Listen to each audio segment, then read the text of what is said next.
Good morning, my name is India. Welcome back to my channel.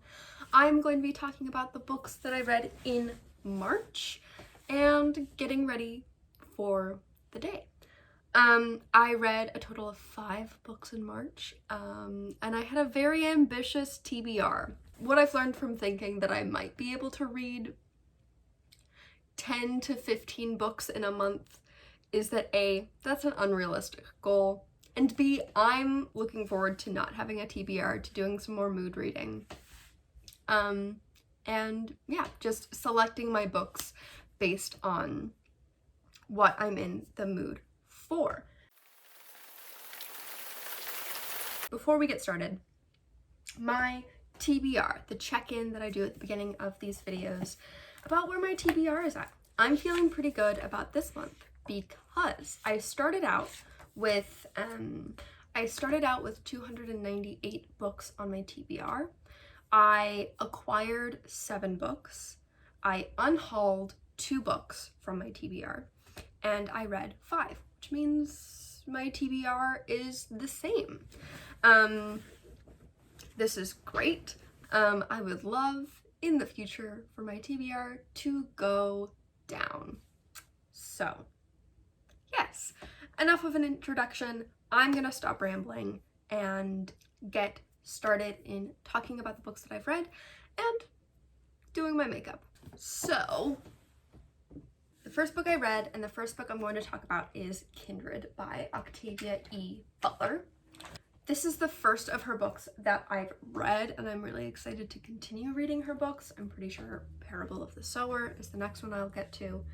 But this is a science fiction novel that was written in the 70s about a woman, Dana, who is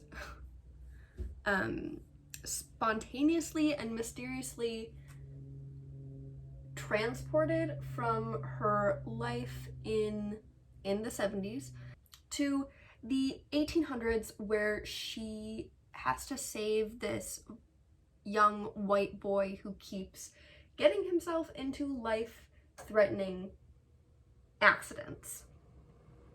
And the book follows Dana as she is trying to make sense of what is happening in this timeline and her relationship with this boy and why she keeps being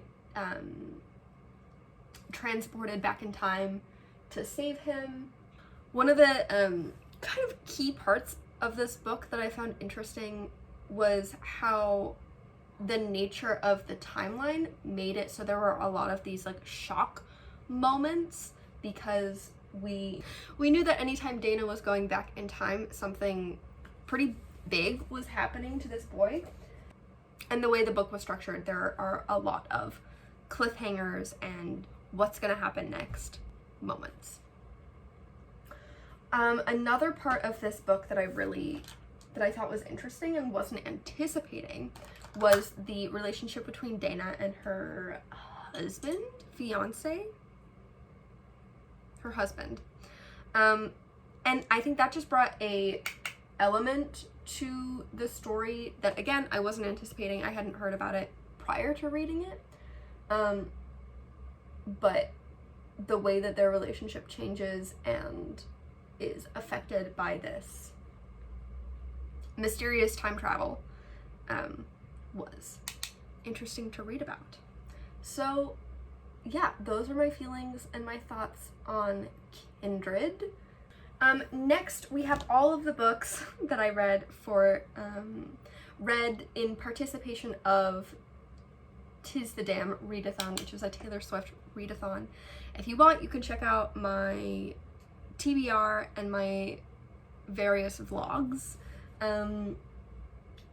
documenting my process of reading books in accordance of certain prompts, which I won't go into now, but I will tell you which books they are. We have a new favorite, In the Dream House by Carmen Maria Machado. Stay. This book really got to me.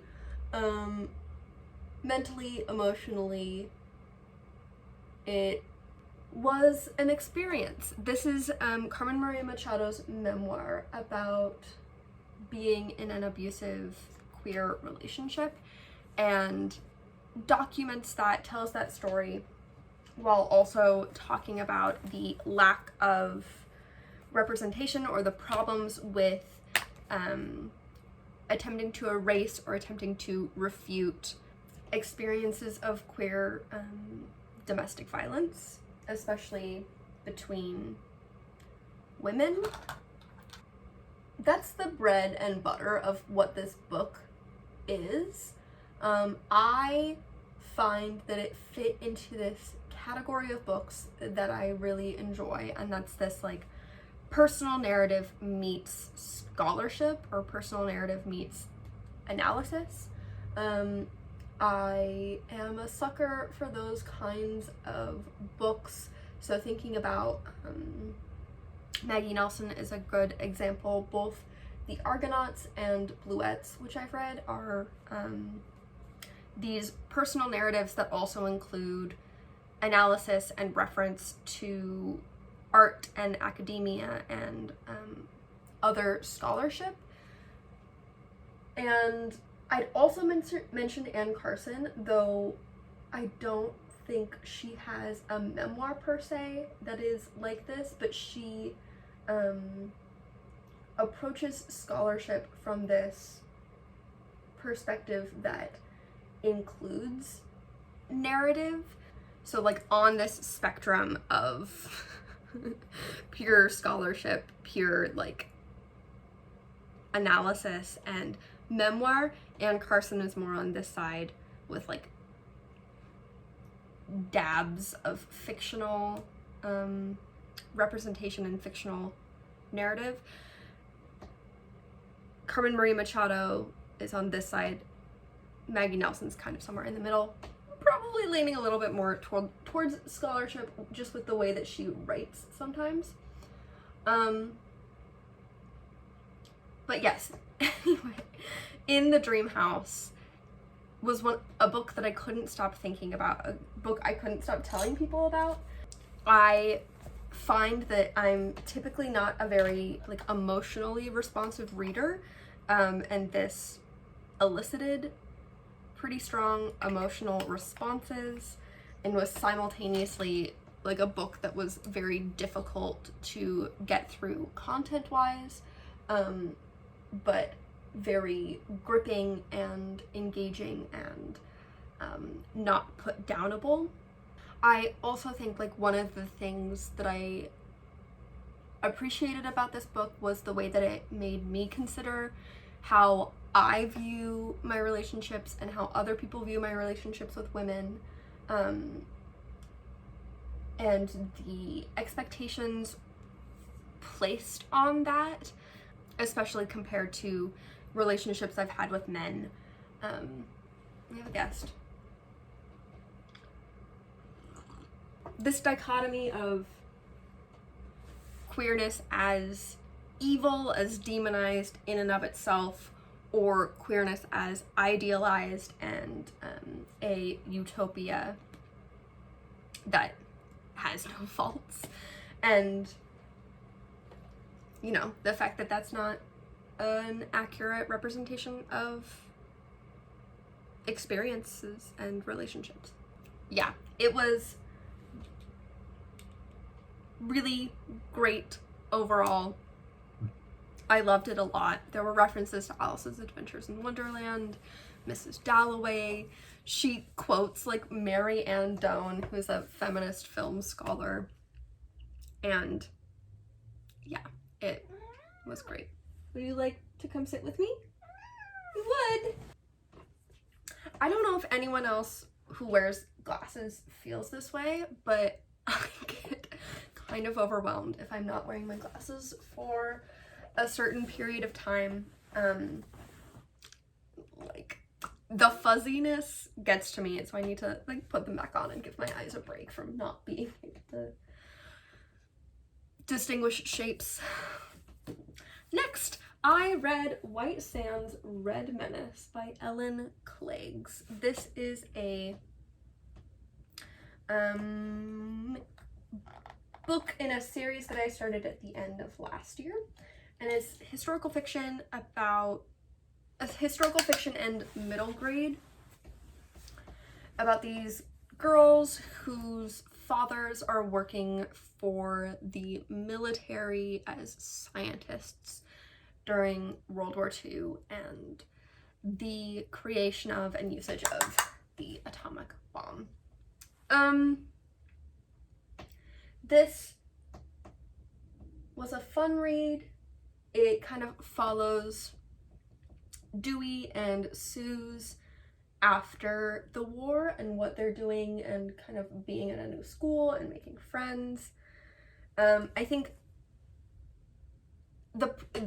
this book comes with this inherent criticism, this inherent problem of when we're talking about history, like how is this book going to deal with a difficult topic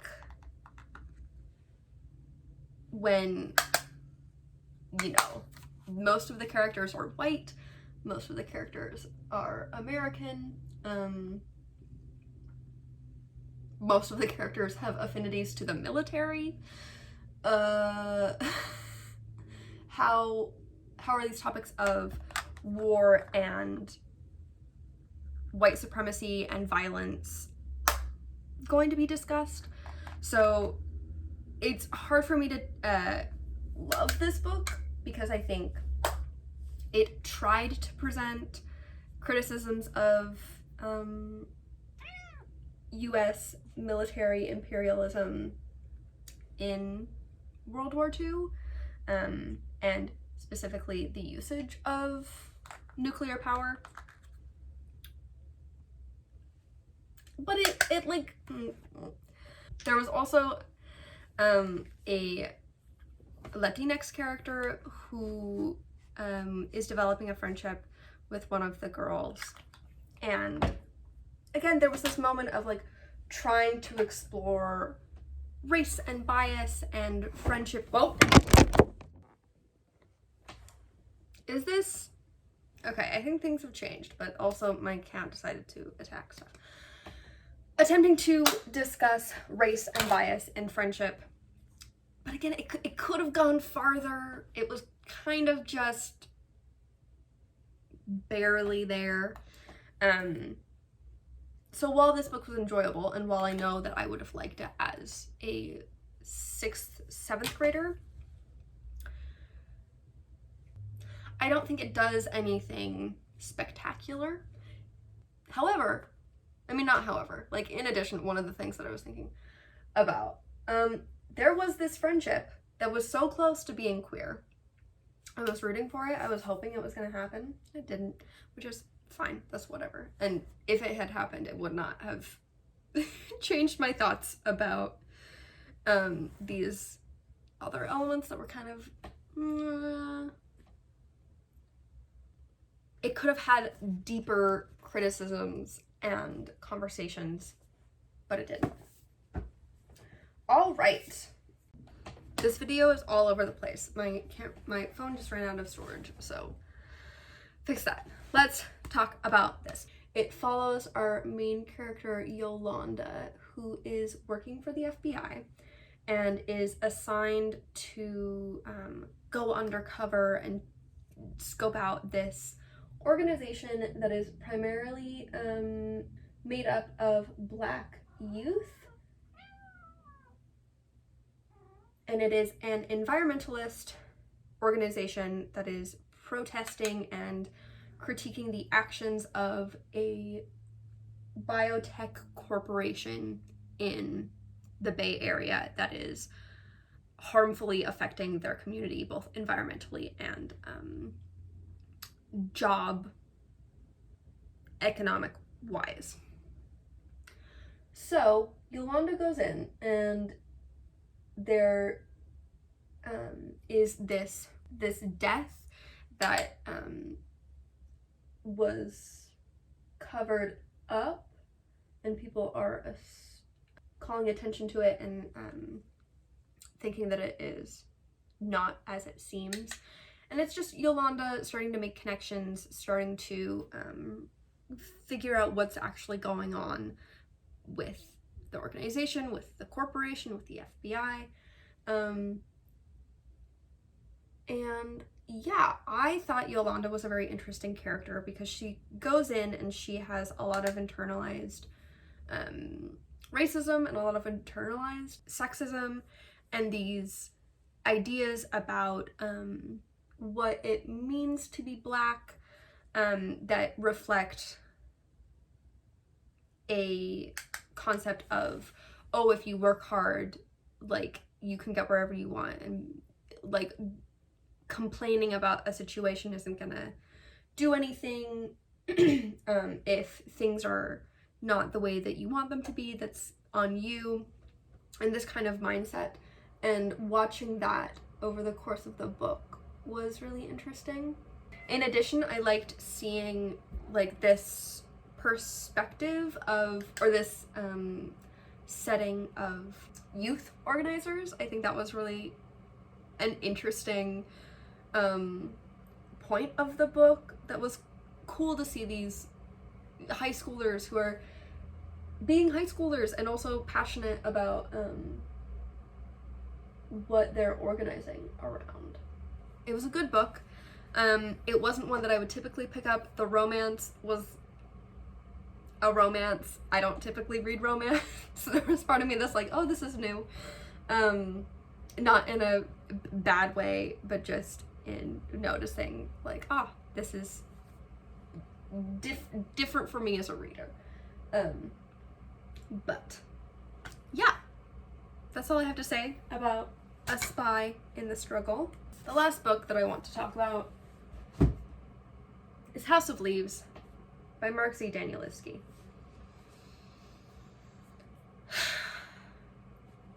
This book makes me like never want to read anything by a white man again. Is that true though? This book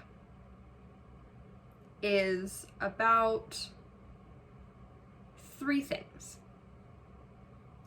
It is about the Davidson Record, which is a fictional film comprised of found footage of this house that is impossibly bigger on the inside than it is on the outside.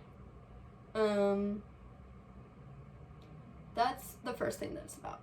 The second thing that it's about is this book that this old man who has died wrote, analyzing, and this like scholarly book, analyzing and attempting to contextualize the Davidson Record, which doesn't exist. No one can find any evidence of the Davidson Record existing. No evidence of any of this criticism that Zappano, the author, is pulling from. No evidence of the people interviewed having ever seen it. For instance, David Copperfield is interviewed in this book, so there you go. And the third thing is this man, Johnny Truant, whose friend lived in the building that this old man lived in and died in. And Johnny finds the manuscript of the book that Zappano wrote and is compiling it together, editing it. And we get his commentary on the book, but more often his commentary on his life and the way that the book is subsequently affecting him. I don't want to call it a descent into madness, but it is something of that sort. If you are interested, I read this because I wanted to read it. It had been on my TBR for a while, and Kayla from Books and Lala chose it as her Literally Dead, as part of the Literally Dead book club. So I was like, you know what? Now's the time. I gotta do it. If I don't do it now, I will never, ever read this. Which I think is probably true. It was one of my bucket list books, and for that reason, I'm glad I read it. I now know what it is. And I think this book is successful in what it sets out to do. It is creepy. It is mentally straining. It makes you question what you're reading. It makes you jump through hoops. If this was a performance, I think I would have liked it more. I'm all about, like, one of my theories, my personal theories about performance is making the audience do some work. That they're there, so you can make some of them do a little bit of work in figuring out what's going on. With this book and the way it was structured, you have to do a lot of work. It's a tasking endeavor. It's a tiring endeavor. And I don't know if it's worth it. And I don't know how to articulate that beyond that. I will say that I am very interested to see what has been said about how this book talks about race and disability / deformity, because the latter comes up a lot. It is a big part of the house. It's a big part of the characters in this found documentary film. It's a big part of Johnny Truant's narrative. So I'm definitely I'm not someone who typically researches books after I read them, but this book, I'm like, I want to know more, and I want to know what people are thinking about it. I was scared that I wasn't going to get it, that I wasn't going to be smart enough or well-versed enough to understand it, but I think that didn't end up being a concern. So yes, House of Leaves, here we go. All right, so those are all the books that I read in March. I can't believe it's April. It's truly mind-boggling. So thank you for joining me for this video. Let me know what your favorite book that you read this month was, or if you read any of these books that I spoke about and you have something you'd like to share, please let me know. I'd love to hear. Have a good rest of your day. Goodbye.